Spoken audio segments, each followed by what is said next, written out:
प्रथम वंदो चरण सरोज गुरु,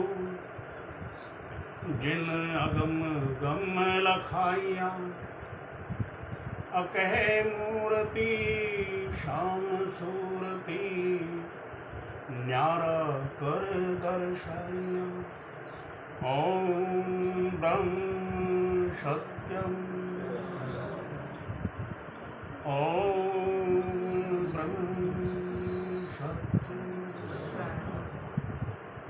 ओम ब्रह्म सत्यम।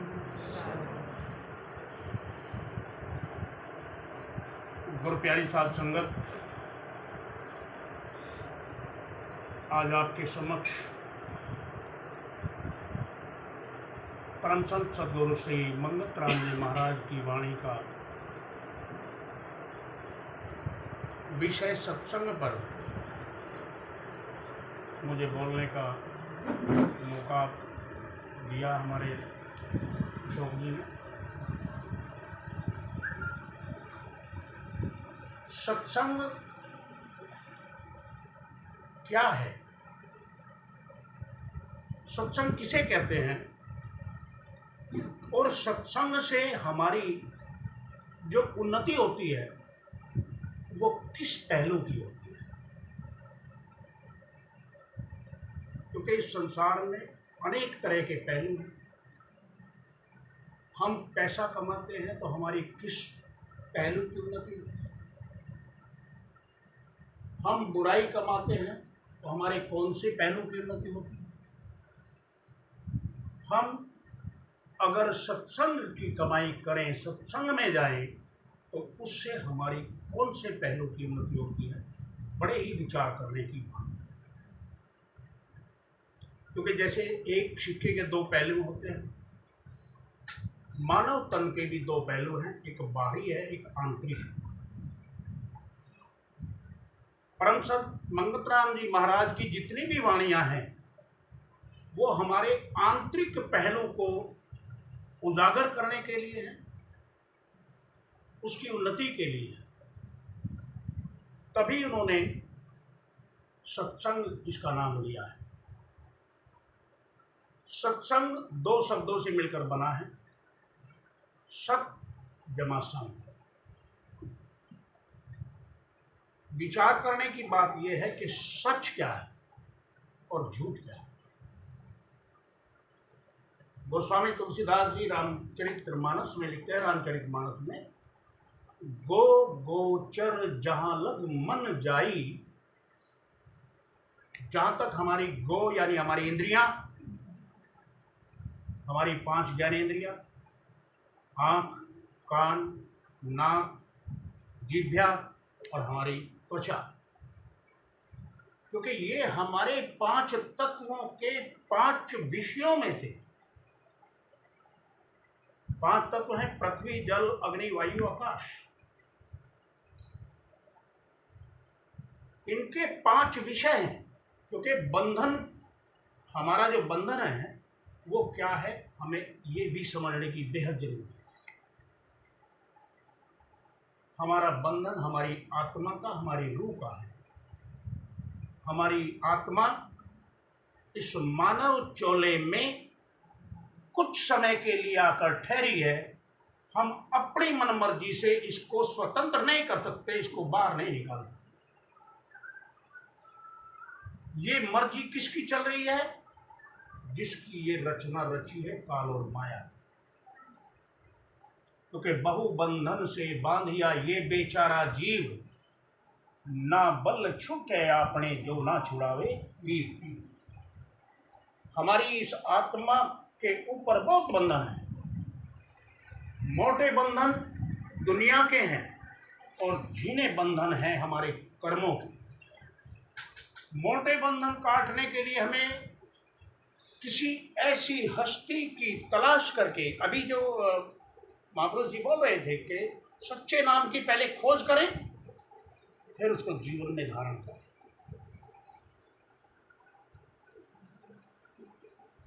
तो मोटे बंधन जगत के गुरु भक्ति से काट। महापुरुषों की वाणी है, वो कहते हैं गुरु भक्ति से हमने गुरु भक्ति पहले जन्मों में की तो उसका प्रताप ये मिला, उसका फल ये मिला कि हमें मनुष्य देह मिली। और किसी कर्म से नहीं मिलती हमें मनुष्य देह। गुरु की हमने भक्ति की, हमें कोई परम संत सतगुरु मंगत राम जी जैसी हस्ती मिले, उनकी हमने सेवा की, गुरु भक्ति से की सेवा कमाई, तब ये मनुष्य देह पाई। अब ये मनुष्य देह मिली है। अब मनुष्य देह जो मिली है इसमें उनकी इंडिकेशन है, उनका डायरेक्शन है कि आप जाइए सत्संग में जाइए। जब सत्संग में जाओगे तो बाकी की तुम्हारी जो उन्नति है आत्मा की, क्योंकि जो पहले ये आत्मा 84 लाख योनियों में भटक रही थी, कभी किसी देह में, कभी किसी देह में, कभी किसी देह में। गुरु नानक साहब कहते हैं कि भाई पता नहीं मैंने कितने जन्म अपने और योनियों में देखे, अब मनुष्य देह मिली है। तो इस आत्मिक उन्नति के लिए, इस आत्मा को इस 5 तत्वों के पिंजरे से बाहर निकालने के लिए हमें सत्संग की जरूरत है। सत्य जमा संग। जहाँ तक हमारी नज़र, जहाँ तक हमारी इंद्री, जहाँ तक हमारा मन जाता है वहाँ तक सब झूठ है। सच के ऊपर 4 निशानियां लगती है, 4 सिंबल लगते हैं। नंबर 1, सच अविनाशी है, वो कभी फना नहीं होता। जो फना हो जाए, जिसका विनाश हो जाए, वो सच नहीं है। नंबर 2, सच कभी घटता और बढ़ता भी नहीं है। नंबर 3, वो कभी परिवर्तित भी नहीं होता, वो बदलता भी नहीं। और ये सारे के सारे सिंबल केवल एक ही जगह लगते हैं, और वो है हमारी आत्मा। आत्मा न घटती है, न बढ़ती है, न फना होती है, न परिवर्तित होती है। श्रीमद् भागवत में श्री कृष्ण जी महाराज कहते हैं, नैनम छिदंती शस्त्राणी तहती पावके न चेन कले गंती न मारुति शोषित। इस आत्मा को ना कोई अस्त्र, ना कोई शस्त्र काट सकता है, ना इसे अग्नि जला सकती है, ना इसे पानी गीला कर सकता है। जब तक हम अपने मानव तन में किसी पूर्ण महापुरुष की छत्र छाया में रह करके, उनकी कहने के अनुसार चल करके इस आत्मा से हम जीते जी रूबरू नहीं होंगे, मरने के बाद नहीं, क्योंकि मरे मुक्ति कहे गुरु स्वार्थी, झूठा दे विश्वासा, साधो भाई जीवत ही करो आशा। जीवत समझे, जीवत बूझे, जीवत हो ब्रह्मनाशा। और मरे मुक्ति कभी नहीं हो सकती। अरे भाई, एक जीते जी अगर मूर्ख है तो मरने के बाद पंडित थोड़ी हो जाएगा। तो इसलिए ये हमें जीते जी किसी पूर्ण महापुरुष की छत्र छाया में रह के जैसी वो हमें डायरेक्शन दे, वो कैसी देंगे, वो हमारी आत्मा की उन्नति की देंगे।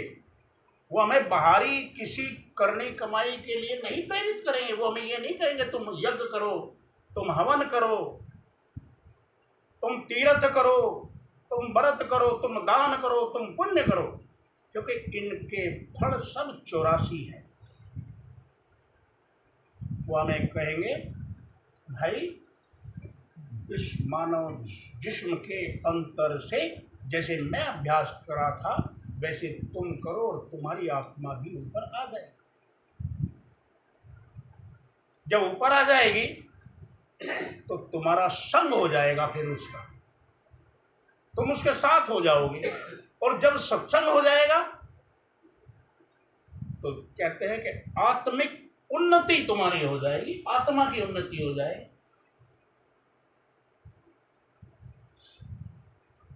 तो यहाँ कह रहे हैं, गोस्वामी जी कह रहे हैं सत्संग के विषय में कि सत्संग फल देखा ही तत्काला। सत्संग का फल उधार का नहीं है। हम तीर्थ करते हैं, आज हमने किया है, फल कब मिलेगा पता नहीं। हमने दान किया है, फल कब मिलेगा पता नहीं। पुण्य किया है, व्रत किया है, यज्ञ किया है, होम किया है, जो भी हमने किया है उसका फल कब मिलेगा हमें नहीं पता। लेकिन अगर सत्संग हमने अब किया है तो तुरंत इसका फल मिलेगा। नगद सौदा है। सत्संग फल देखाऊ तत्काला, एकदम इमीडिएटली तभी मिलेगा। और कैसे मिलेगा? सत्संग में हमारी दशा नहीं बदलेगी, हमारी कंडीशन नहीं बदलेगी। ये नहीं कि हम गोरे हम काले हो जाएंगे, काले हम गोरे हो जाएंगे, या हम जवान हैं बूढ़े, या बूढ़े से जवान हो जाए ना। हमारी दशा नहीं बदलेगी, हमारी दिशा बदलेगी। वो दिशा कैसी बदलेगी?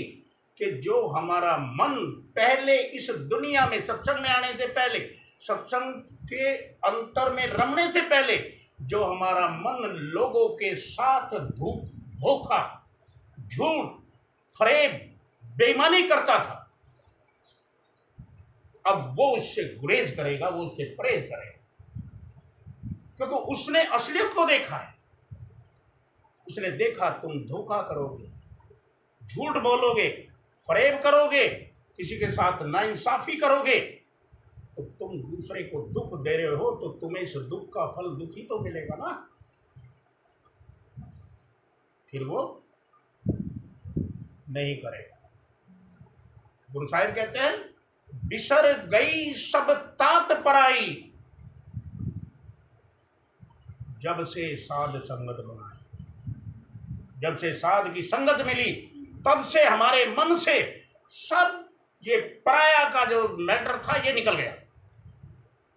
अभी तो हम कहाँ फंसे हैं? ये मेरा है, ये तेरा है, तेरे मेरे के झगड़े में फंसे हैं। सारा जीवन बीत गया, तेरे मेरे से नहीं हटे। मेरा मेरा मेरा मेरा मेरा मेरा मेरा करता मर गयो मूर्ख, मिटा ना मान गुमाना। इस मेर मेर में मेर मेर में हम अंत समय आ जाता है, और अंत समय में हमारी, माफ करना, हमें बुजुर्गी आ जाती है। जो हमने 50, 60, 70 साल की तेर मेर में जीवन बिताया है, अंत समय में भी भले ही हमारे परिवार के लोग हमें जूते मारें, लेकिन हम कहेंगे भाई हम रखवाली कर ले इसकी, क्योंकि मेरा है। अब ऐसे कर्म तो हमने किए नहीं, माफ करना, कि हमें मनुष्य देह मिले। हमने जो और कर्म किए थे, उन कर्मों के ऊपर आधारित होकर हमें कहीं कीड़ा, कहीं मकोड़ा, कहीं कुत्ता, कहीं बिल्ला, जो भी बन के आए, उस अपने परिवार के बीच में ही आ गए। फिर वही हमें डंडों से भगाने लगे।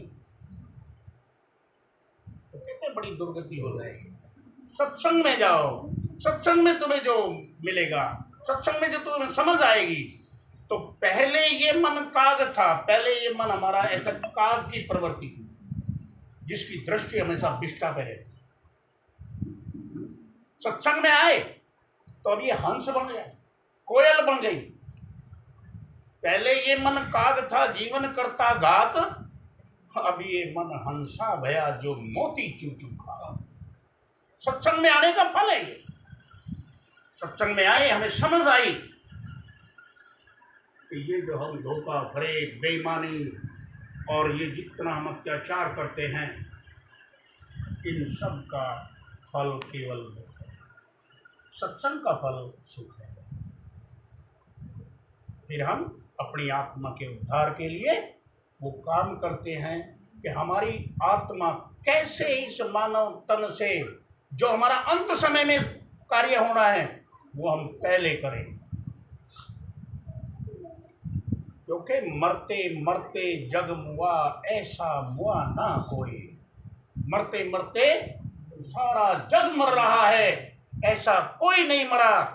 कबीर साहब कहते हैं मरते मरते जग मुआ ऐसा मोरा ना कोई, कि ऐसा हो कि तुम मरो जो बहुड़ ना मरना होए, दोबारा से तुम्हारा मरना ना हो, ऐसा हो के मरो। अगर हम ऐसे होके मरेंगे तो फिर हमारा जो खौफ है, हमारे अंदर जो भय है, ये भय रावण जैसे का भी खत्म नहीं हुआ था, हिरण्यकुश जैसे का खत्म नहीं हुआ था।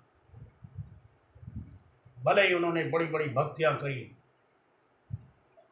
रावण कहता मैंने अपने 10 सिर काट के शिव को चढ़ा दिए, लेकिन वो खत्म होगी। वो खत्म तभी होगी जब हम परम संत श्री मंगत राम जी महाराज, जिनके हम उपदेश सुन रहे हैं, उनके पद चिन्हों पर चलने वाला कोई व्यक्ति हमें ऐसा मिल जाए जो उन सरीखाई हो, तो हम भी चलने लगे, हमारा भी सत्संग करता है। तो आज क्योंकि विषय बहुत लंबा है, अगर इसे कंटिन्यूटी में हम कई दिन भी चलाएं तो भी ये इसका अंत नहीं है।